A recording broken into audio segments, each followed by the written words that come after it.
Greater Noida के 11 number sector में गुरुजी पंडित प्रदीप मिश्र जी द्वारा वाची जा रही नवनिधि शिव महापुराण कथा के चौथे दिन की कथा पूर्ण हो चुकी है। यह कथा 14 मार्च से शुरू हुई है, जो कि 20 मार्च 2023 तक चलने वाली है। कल 18 मार्च दिन शनिवार का है और तिथि पाप मोचनी एकादशी है। इस दिन आप गुरुजी पंडित प्रदीप मिश्र जी का बताया एक विशेष उपाय कर सकते हैं, जो आप घर से पैसों की तंगी दूर करने के लिए करा जाता है। घर में धन संपदा भरने के लिए, लक्ष्मी माता की कृपा प्राप्त करने के लिए, महादेव की कृपा प्राप्त करने के लिए इस विशेष उपाय को आप कर सकते हैं। आप इस उपाय को पाप मोचनी एकादशी के दिन कर सकते हैं। उपाय कब और कैसे करना है उसकी जानकारी हम आपको इसी वीडियो के अंत में देने वाले हैं। आज की कथा में गुरुजी ने कुल 14 उपाय पत्र उपयोग की जानकारी दी है। सभी की जानकारी हम आपको इस वीडियो के माध्यम से दे देंगे। अगर आपने आज की कथा नहीं सुनी है तो पूरी कथा का रास्ता तो आपको इस छोटे से वीडियो से प्राप्त होने वाला है। बढ़ते हैं आज की कथा की पहली जानकारी की ओर। गुरुजी ने बताया कि कई लोग कहते हैं कि सीहोर वाले महाराज ने लोगों को स्वार्थी बना दिया है। जब भी लोग मंदिर में जाते हैं तो कुछ मांगने के लिए ही जाते हैं और मंदिर में जाके मांगते ही रहते हैं।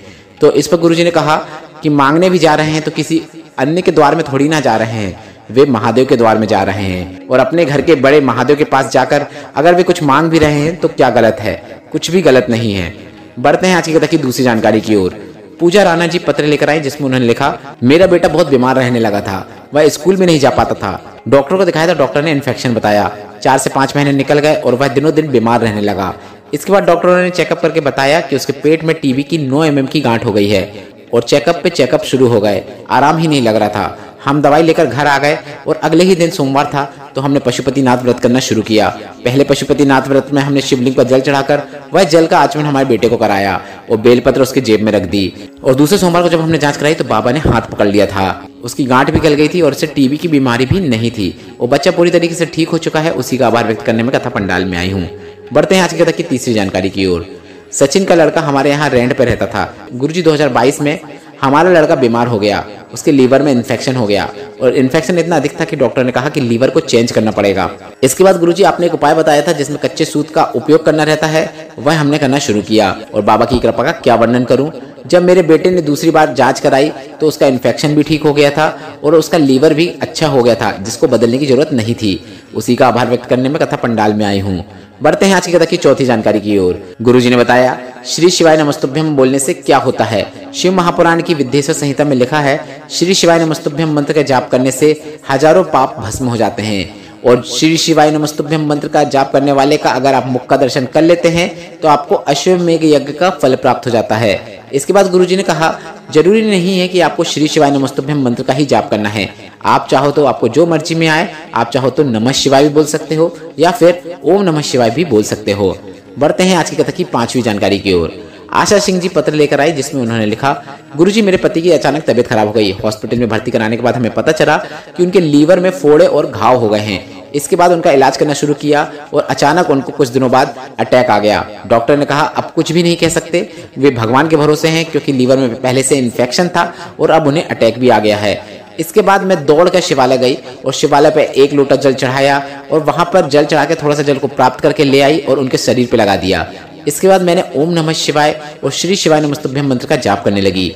गुरुजी आपने एक बार एक उपाय बताया था जिसमें एक जल के पात्र में पीपल के पत्ते को डालकर काली तिल वाला उपाय जो आपने बताया था, वह उपाय मैंने करना शुरू किया और धीरे धीरे मेरे पति ठीक होना प्रारंभ हो गए। डॉक्टर ने जहाँ कहा था कि 6 महीने ही जी पाएंगे, इसके बाद उनका जीवन नहीं है, पर मैंने 25 दिनों में ही शिव जी पर चढ़ा जल उन्हें दे देकर उन्हें ठीक कर दिया। अब वे पूरी तरीके से ठीक हो गए हैं। उसी का आभार व्यक्त करने में कथा पंडाल में आई हूँ। बढ़ते हैं आज की कथा की छठवीं जानकारी की ओर। गुरुजी ने बताया, जिस प्रकार से घड़े के अंदर जो भरा होता है वही बाहर छलकता है, उसी प्रकार अगर घड़े के अंदर पुण्य है तो वही बाहर छलकेगा, मतलब पुण्य ही बाहर छलकेगा। अगर बुराई भरी हुई है तो बुराई ही बाहर छलकेगी। उसी तरह आपके अंदर अगर बुराई भरी हुई है तो आपको दूसरे सब बुरे ही नजर आएंगे और आप दूसरों में बुराई ही ढूंढोगे। इसलिए आपको दूसरों में बुराई देखने से पहले स्वयं के अंदर अच्छाई और पुण्य को भरना है, इसके बाद ही आपको दूसरे को देखना चाहिए। बढ़ते हैं आज की कथा की 7वीं जानकारी की ओर। नीता वर्मा जी पत्र लेकर आए, जिसमें उन्होंने लिखा, गुरुजी मेरी एक लड़की है और बाबा से एक लड़के का होने की इच्छा थी। बाबा की कृपा से मेरा गर्भ ठहर गया। सब अच्छा चल रहा था, पर 5वें महीने में सोनोग्राफी की तो पता चला कि बच्चे की रीढ़ की हड्डी नहीं है। बगैर रीढ़ की हड्डी से वह जीवन भर स्वस्थ नहीं रह सकता, ना ही कुछ चल फिर सकता है। डॉक्टरों ने बताया उसका जीवन अस्वस्थ ही रहेगा। बच्चा चल फिर नहीं सकेगा और उसके मस्तिष्क में भी कमी है, जिसके कारण उसका विवेक में भी कमी रहेगी। डॉक्टरों ने कहा इसे निकाल देना ही ठीक रहेगा। फिर मैंने आपकी कथा में बताया अनुसार उपाय करना शुरू किया। बाबा के पास जाती बेलपत्र चढ़ाती और जल चढ़ाती और बच्चे के लिए कामना करती। हमारा शिव पर विश्वास अटूट था। ऐसा मैं लगातार 8वें महीने तक करती रही। 9वें महीने में मेरी तबीयत खराब हो गई। डॉक्टर के पास गए तो डॉक्टर ने बताया कि बीपी 200 के ऊपर हो गया है और बचाना मुश्किल है। बच्चा और माँ दोनों की जान की जिम्मेदारी डॉक्टर ने नहीं ली। डॉक्टरों ने हाथ खड़े कर दिए। मेरे पति ने सोमवार के दिन शिवलिंग पर जल चढ़ाकर जल का आचमन मुझे करा दिया और बेलपत्र मेरे पास रख दी और मैंने उसी दिन बेटे को जन्म दे दिया। माँ और बेटे दोनों स्वस्थ हैं। उसी का आभार व्यक्त करने में कथा पंडाल में आई हूँ। बढ़ते हैं आज की कथा की 8वीं जानकारी की ओर। उषा तोमर जी पत्र लेकर आई, जिसमें उन्होंने लिखा, रुद्राक्ष उत्सव में मेरा परिवार कोबरेश्वर धाम सीहोर के लिए निकला था। भोपाल रेलवे स्टेशन में जाते ही अफरा तफरी मची हुई थी। वहां सब लोग कह रहे थे सीहोर मत जाओ, वहां खाने पीने को कुछ भी नहीं है, वहां पे बहुत बुरी स्थिति है। हम रात को भोपाल रेलवे स्टेशन में ही रुके और मेरे बच्चे की तबीयत खराब हो रही थी। अगले दिन हम सीहोर कोबरेश्वर धाम गए और वहां पर कंकर शंकर की धरा में जैसे ही पहुंचे और कंकर शंकर की धरा का कंकर मेरे बच्चे ने जैसे ही स्पर्श किया और उसका बुखार ठीक हो गया। उसी का आभार व्यक्त करने में कथा पंडाल में आई हूँ। बढ़ते हैं आज की कथा की 9वीं जानकारी की ओर। गुरुजी ने बताया, जीवन में कभी कभी ऐसा समय भी आता है जब आप भगवान के पूजन करना शुरू कर देते हैं, भगवान का भजन करना शुरू कर देते हैं, भगवान के द्वार जाना शुरू कर देते हैं, पर एक संगत आपको ऐसी मिल जाती है जिससे वह आपको भगवान से दूर कर देती है। तो आपको ऐसी संगत से बचना चाहिए। बढ़ते हैं आज की कथा की 10वीं जानकारी की ओर। कीर्ति शर्मा जी पत्र लेकर आई, जिसमें उन्होंने लिखा, पहले जिंदगी ऐसे ही निकल रही थी। धक्के खाते खाते जीवन व्यतीत हो रहा था, पर जब से मैंने शिव जी पर जल चढ़ाना शुरू किया तब से मेरा हाथ बाबा ने पकड़ लिया। पति की मदिरा छूट नहीं रही थी। बहुत वर्षों से हम प्रयास कर रहे थे पर कुछ भी नहीं हो रहा था। नशा मुक्ति केंद्र भी लेकर गए, सारी दुनिया की औषधि भी करा ली, पर उनकी मदिरा छूट ही नहीं रही थी। फिर मैंने आपके बताए अनुसार काली तिल और 1 लोटा जल वाला उपाय किया, जिसमें आपने बताया था कि वह जल और काली तिल का आचमन पति को कराना है, पर वे आचमन नहीं करेंगे ऐसा मुझे पता था। तो मैंने वह जल अपने घर के पानी के पात्र में ले जाकर डाल दी और बाबा की कृपा ऐसे हुई, उस दिन से मेरे पति ने 1 वर्ष हो गया है, अभी तक मदिरा को हाथ नहीं लगाया है। उसी का आभार व्यक्त करने में कथा पंडाल में आई हूँ।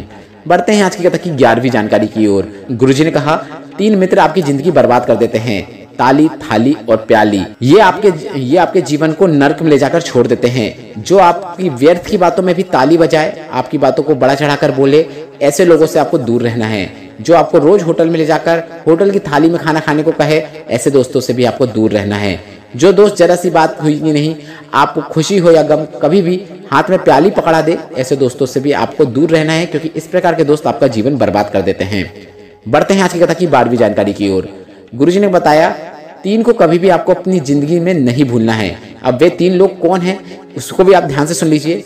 दुख में साथ देने वाले को आपको जीवन में कभी भी नहीं बोलना है। आपके जीवन में दुख आया है, कष्ट आया है, तकलीफ आई है, उस समय जिसने आपका साथ दिया है उसको आप जिंदगी भर मत भूलिएगा। दुख में साथ छोड़ने वाले को भी आपको नहीं भूलना है। दुख, तकलीफ और कष्ट में आपका साथ किस किसने छोड़ा है उसे भी आपको जिंदगी भर याद रखना है। और दुख देने वाले को भी आपको कभी नहीं भूलना है। जिसके कारण आपको दुख आया है, कष्ट आया है, उसे भी आपको नहीं भूलना चाहिए। बढ़ते हैं आज की कथा की 13वीं जानकारी की ओर। लक्ष्मी बघेल जी बिहार से पत्र लेकर आई, जिसमें उन्होंने लिखा, मैं अपने बेटे के बारे में बताना चाहती हूँ। मेरे बेटे ने कई बार एग्जाम दिया था, पर कुछ नंबरों से वह रह जाता था। 2017 से वह लगातार प्रयास कर रहा था, पर उसे सफलता नहीं मिल रही थी। इसके बाद उसने श्री शिवाय नमस्तुभ्यम लिखना शुरू किया। वह श्री शिवाय नमस्तुभ्यम लिखता और लोगों को बांट देता। साथ ही उसने पशुपतिनाथ व्रत करना भी शुरू किया और बाबा की कृपा ऐसी हुई कि 5वां सोमवार ही हुआ था। रात्रि के 11 बजे से मैसेज आ गया कि तुमने 2017 में जो एग्जाम दिया था उसमें तुम पास हो गए हो और तुम्हारी रेलवे में नौकरी लग गई है। उसी का आभार व्यक्त करने में कथा पंडाल में आई हूँ। बढ़ते हैं आज की कथा की 14वीं और अंतिम जानकारी की ओर। 7 पुष्प वाला एकादशी का गंगा जल वाला उपाय, जिसे आपको इस पाप मोचनी एकादशी के दिन करना है। सबसे पहले तो यह समझ लीजिए कि यह उपाय किन्हें करना है। जिनके घर में पैसों की तंगी हो, कर्जा बढ़ते ही चले जा रहा हो, घर में कुछ भी अच्छा नहीं हो रहा हो, घर में गृह क्लेश होता हो, घर में पैसों की कमी हो, घर के भंडार भरे नहीं रहते हो, तो आप यह उपाय कर सकते हैं। आपको 7 बेलपत्र लेकर शिवालय पहुंच जाना है। शिवालय पहुंचने के बाद आपको एक जल कलश लेना है और इन 7 बेलपत्र को आपको इस जल कलश के अंदर डाल देना है। इसके बाद इस जल कलश का जल आपको नंदी भगवान जो होते हैं उनके उठे हुए पांव पे अर्पित करना शुरू कर देना है। जल अर्पित करते समय आप श्री शिवाय नमस्तुभ्यम मंत्र का जाप कर सकते हैं। इस प्रकार से जल अर्पित करें, धीरे धीरे जल अर्पित करें, जैसा आप वीडियो में भी देखकर समझ सकते हैं। पूरा जल अर्पित करने के बाद आपको जो अंदर बेलपत्र रखी है, एक एक बेलपत्र को निकालकर शिवलिंग के ऊपर श्री शिवाय नमस्तुभ्यम बोलते हुए अर्पित करना है। एक एक करके बेलपत्र, 7 बेलपत्र शिवलिंग के ऊपर अर्पित करें। इसके बाद हाथ जोड़कर बाबा से निवेदन करें कि आपका ही घर है और आपको ही संभालना है। इस प्रकार से निवेदन करके आप घर आ जाएं। घर में कभी भी धन संपदा की कमी नहीं होगी। जिनके पास नौकरी नहीं है उनको नौकरी मिलेगी। व्यापार जो है वह भी, अगर कोई व्यापार करता है तो वह भी बढ़ने लगता है। घर में आपको भंडार भरे हुए देखने को मिलेंगे। यह उपाय आप प्रत्येक एकादशी को कर सकते हैं, पर 18 मार्च की पापमोचनी एकादशी के दिन यह उपाय करके आप विशेष लाभ प्राप्त कर सकते हैं। और मेरे द्वारा दी गई यह जानकारी अगर आपको उपयोगी लगती है तो वीडियो को लाइक करके कमेंट बॉक्स में हर हर महादेव टाइप जरूर कीजिएगा।